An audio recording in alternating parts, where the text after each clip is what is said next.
Today's guest, we got Scott Jones. Scott, welcome on board, man. How you doing today? I'm doing great, Jaime. Thanks. Doing all right. Good, man. So, how's this COVID-19 situation treating you today? I'm tired of being at home. I'm tired of working out of my house and trying to clean up my office. It hasn't been anything but a catch-all for the last 5 years. Right, right. Being at home is not fun, man. You got to get out there to like open up your mind and get something else going because drive you crazy. What are you doing right now to keep your mind going? Well, we're still getting in appointments. I have bought a couple houses this last month, and so we're still getting into houses and opened a couple escrows on some of the properties we had listed. So it's still moving, just a little slower, not getting as many showings as we did in the past, but we're still going on. Now you have a system that you have, right? That you buy. What is it again? I have two Home Investors franchises, which are the caveman that says "We Buy Ugly Houses." So I have a franchise that covers LA County, and I have another franchise that covers San Bernardino, Riverside County. So I do a lot of flips. I probably do 2 a month. Oh, nice, nice. Now I'm not gonna lie. I've actually been on the data lately because I'm like, I've got to like see what's going on out there. And as sellers, I keep hearing, they're like, I want to wait. I want to wait.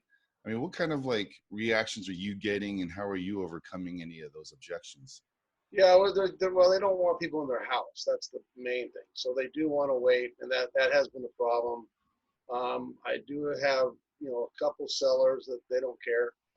Well, one of them is a truck driver, so a lot of times he's not home, and he doesn't. And he's a younger guy, so he's not too concerned about it. And he wants to move to Arizona. He wants to get the house sold, so he's got some motivation there. But no, there is a problem. It is a factor. I've had a couple of them that don't want me to come out yet because of the fact they want to see this to pass over a little bit. Mm-hmm. But I don't blame them. The elderly are very exposed to having some problems, and my wife as well. So I've got to be very careful that I don't bring anything home to her. I mean, if she were to catch this, it could be devastating. Right. Now, what as far as like your guys' marketing, are you guys switching gears? Are you guys still doing the normal? We're kind of amping up on the expireds right now and going after them. We just hired a telemarketer to make calls on the database and calls on expireds and stuff like that. So we're going to be really amping that up. We just got started on that, and it's going fairly well so far. Nice. But he's new. We're training him still, so we'll see how that goes. But yeah, that's the main thing is going after expireds right now, and then reaching out to the database that we have. And when you reach out to the database, what are you guys doing? Like just giving them call, text messages, or? Yeah, doing the calls. Text messages, not as much. We actually just joined Buffini about a month and a half ago, so we're implementing Buffini stuff and trying to get enough people to send those flyers to, which that's get people to hopefully respond and at least get our name out there, get in people's face and be there every month. So if they do have some need for real estate needs or know somebody, that at least we're at the top of their mind. Right.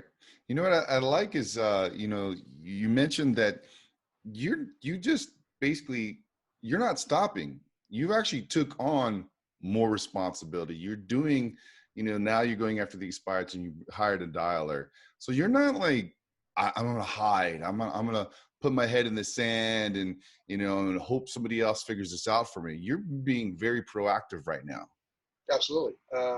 Doing a lot of videos. Wait, videos? Did you just say you do videos? Scott did 6 videos yesterday. Nice, I love it. Special reports on different cities as to sales data for those cities. So we'll be uploading those here shortly. They're over being edited right now, and then we'll be uploading those. But I'm gonna start doing a lot more of them. Nice. There you go. So you, what do you mean by uploading? You're just putting them up onto your Facebook, your business page? Business And, page, we'll put it on our personal page. We'll put it on our YouTube channel. I'm a rookie when it comes to that stuff. I gotta reach back to you for advice there. I mean, I don't know anything about Twitter. I think I have a Twitter account. I don't know how I get in it. yeah, no. I'm just trying to start to be more active with some of that stuff. Just get myself out there. I mean, I built up a pretty good retail business when I first started, well, up to about 2015, 2016, going into 2017. And then when I bought those franchises, it really took over because I make substantially more money buying a house, fixing it up, and flipping it than I do listing a house or God forbid, taking buyers out. So I really spent a lot of time on that. Now I'm looking back and going, I've kind of let that second income go, Mhm. and that probably wasn't the smartest thing. So I'm actively trying to get it back. Out of curiosity, I just want to see like what from another perspective of if an agent, how did you leap from you're an agent and then you decide I want to start flipping? Opposite. Oh, you're the opposite. You are already flipping. I was flipping. I started flipping houses in 1994, 95. I used to be at the courthouse steps every single day buying trustee sales. So it was an all cash deal. I was my own title rep. I mean, I had to do my own title searches. You can't get title insurance. You don't get escrow. You're on your own. So we would do all that, and I did that for several years to about 2009. I got kind of hit in 2007, 2008 when the market went down. I got caught up in a Ponzi scheme, Ooh, which cost me over $600,000 in cash. ouch, that hurts. And within 4 months of that, Washington Mutual froze 1.7, $1.8 million in credit lines. So it took all that cash that I had to go out and buy houses. It took that away, and basically I had no money to go out to trustee sales to buy enough houses to live on. So I went through about 1 year of a poor me pity party, but nobody showed up. I was there by myself. Right? So at Nobody that point, likes to show up to those parties. nobody showed up at that party. I don't know why. You think they could have come and let me cry? Nobody got the invite. Come and let me cry on their shoulder or something. So I realized, hey, look, getting older. I should be retired by now, and I really could have retired if I had just not done some things I did. But at that time, I started a preservation company doing preservation work for banks. And after about a year and a half of that, I realized I hated working for banks. So I decided, I need to get back to what I know, which is real estate. And that's what my life's been all about. That's what I know inside and out, and up and down, and wrote a book on how to do trustee sales, did seminars on how to do trustee sales. So I said, I'm going to go out and get a broker's license, and I did.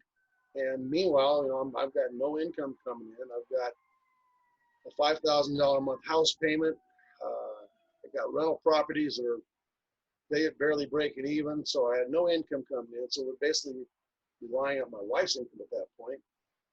And 2010, got my broker's license and really started going out there and actively doing open houses and really doing what a realtor does. And I did it pretty well. I think I did 8 or 9 deals the very first year, so I was pretty happy with that. And of course, my wife's going, "Well, where's the money? Where's all this money? And you're closing these deals."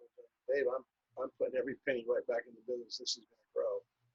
So I did, and we got up and we're doing, we do well. We do quite well. But then, like I said, in 2016, after the end of 2016, beginning of 2017, actually through 2017, I was still doing quite a bit of real estate. But when I bought those franchises, I realized how much more money I could be making in the franchises. So I really started to concentrate on that. By this time, I had a team built up, so I still had some income coming off the team, and running running the team, and do that to this day. So, but looking to build my end of my book of business back up more, so I have a second income, so to speak, or a third Right. income. So I do have rental properties as well.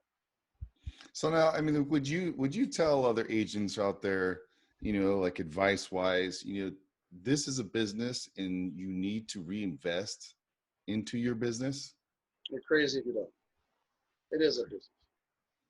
You gotta have it takes money to make money, as the old saying goes. It truly does. And really, you should be investing a minimum of 5% of whatever your income is back into your business. Like 5%. my first year, I spent 100%. 100% of my went right back into generating more business. Didn't take home anything. There you go.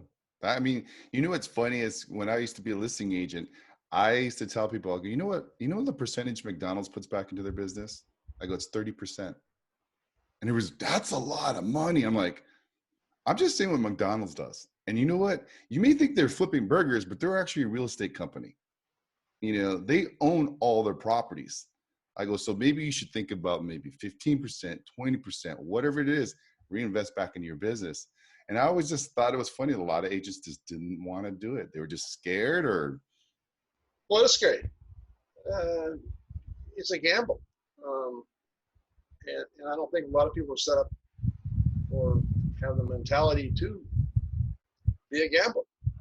And, you're an entrepreneur, you're a gambler. It's one of the same. I don't go out to trustee sales with $500,000 in my pocket, with the knowing I'm going to make a profit. I mean, pretty much hedge all my bets, but mistakes can be made, and it is a gamble. And so is real estate as a realtor. I mean, you're going to spend this money. You don't know what your return's going to be unless you really stick with it and work the leads that are developed, and work the contacts and the contacts and the relationships you've made, and build on those that you don't know. I mean, I tell you, when I was a lead junkie when I first started in real estate, because I was taught how to do internet leads, and I mean, literally, I could amp this up right now. I could generate 400 leads a month without a problem. Without a problem. Can't keep up with 400 leads a month. Right. And a lot of those internet leads are trash. They're just garbage. So you're chasing a lot of leads that are garbage. So I've kind of dialed that back. Well, basically cut it off, because I'm re-looking at how I want less leads, but I want quality leads. Right. I don't want the abundance that I had before. I mean, I was a lead squirrel, as they say. I just ordered all these leads on a pile and did a lot of nothing with several of them. No, a lot of them worked. I mean, you picked up a lot of acorns, but right. You got to eat a few. Yep. But no, I realize that that's not the way to do it. You really want to hone in on a certain segment, and try to get your own niche, and really try to spend your money more wisely, and try to get more quality leads. I'd rather have 10 solid quality leads a month than 300 leads a month. True. That's true. It's all about getting that quality, but then I think it's really comes down to experimenting. You have to dabble here, you got to dabble there, and figure out, okay, when I spend and allocate money in this direction, my leads aren't that great, but I want to put it over there. I may not get as many, but they're a lot quality, much more quality, higher quality. And it's just things like that. People have got to, agents need to realize by putting back into your business, these are things that you have to do. Even if you're just a business person, these are things that you have to do. Absolutely. And I mean, I'm more of a delegator. I'm more of a team type agent. I want to help my agents. I want to get more agents. So if anybody's out there that wants to join a team, that wants support, that wants that, I'd love to talk to you, because I'm wanting to build more of a team.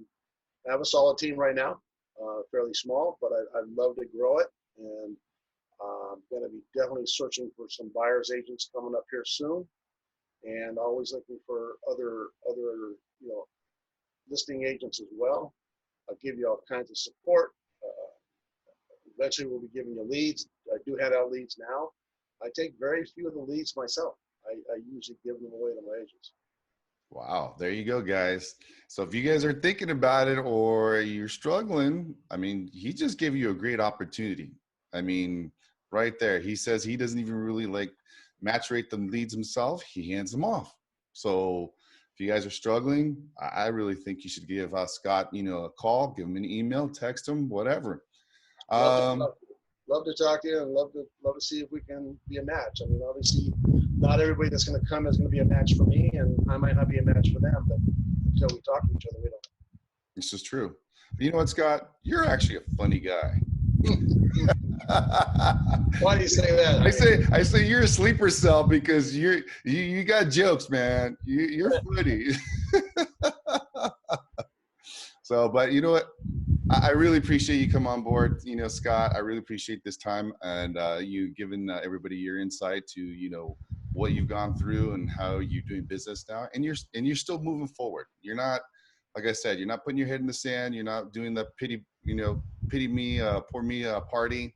So I really appreciated you coming on again. So hopefully we'll see each other soon without this, COVID-19. I'm sure we will. I mean, I'm sure this can't keep going on forever. It's devastating for a lot of people, but better be safe and sorry.